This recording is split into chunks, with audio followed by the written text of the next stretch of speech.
Hello everyone, welcome to yet another video of Indian economics.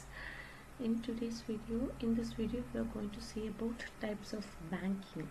So in the previous video we have seen about what is meant by banking and what are the functions of a bank, what is meant by a bank, how it acts, that we have seen in the last video. In this video we will see what are the different types of banking available in India. So basically these are the different types of banks available in India. So bank is being divided, this major or the central bank of India is the Reserve Bank of India, and it is being divided into two: commercial banks and regional rural banks, and then public commercial banks and private commercial banks under the subdivision of commercial banks, and then rural banks are cooperative banks. So these are the basic types of banks in India.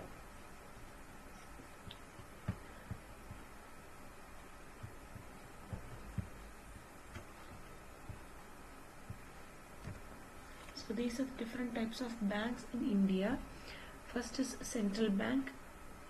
Central banks are nothing but the Reserve Bank of India, and cooperative bank, commercial banks, regional rural banks RRBs, and local area banks which is LAB, and then specialized banks and small finance banks and payments banks.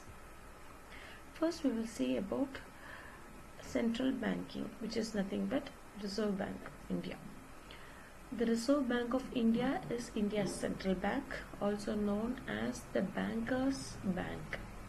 Just like a bank is for the people. So a bank will generate fund from the people's interest rate that they impose on the deposits and the loan people have with the bank. So what if the bank needs a loan? What if the bank needs amount for its customers to give to support them? They will seek that fund from the Reserve Bank of India. That is why it is called as the banker's bank.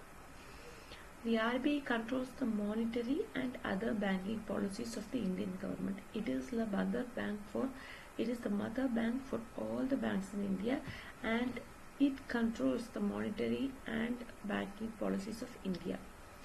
The RBI was established on April 1, 1935 in accordance with the Reserve Bank of India Act 1934. The Reserve Bank of India is the central bank of the country, and it is the sole responsible to regulate the banking system of India. The structure of the bank in India can be broadly divided into scheduled banks, non-scheduled banks, and developmental banks.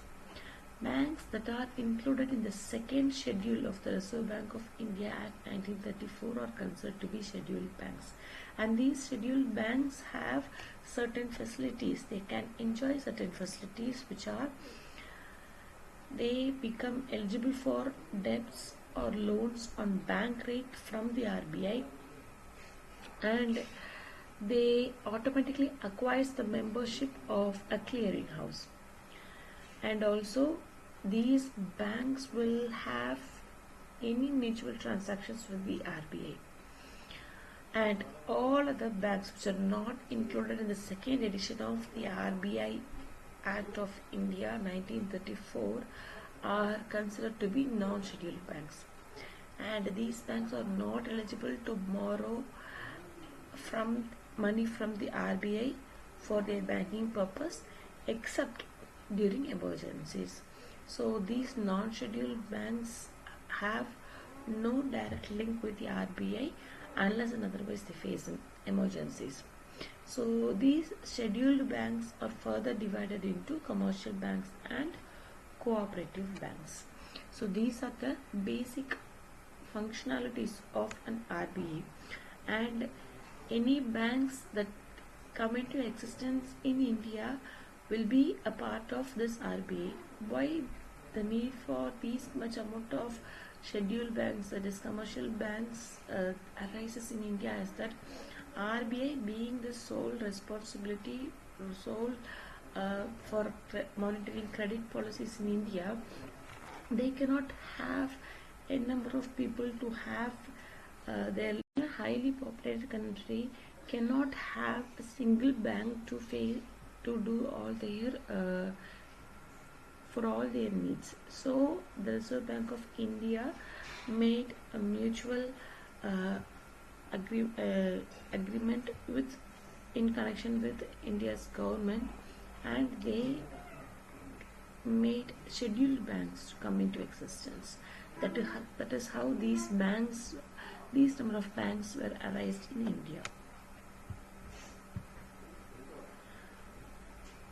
So with this we will conclude this the functions of a central bank.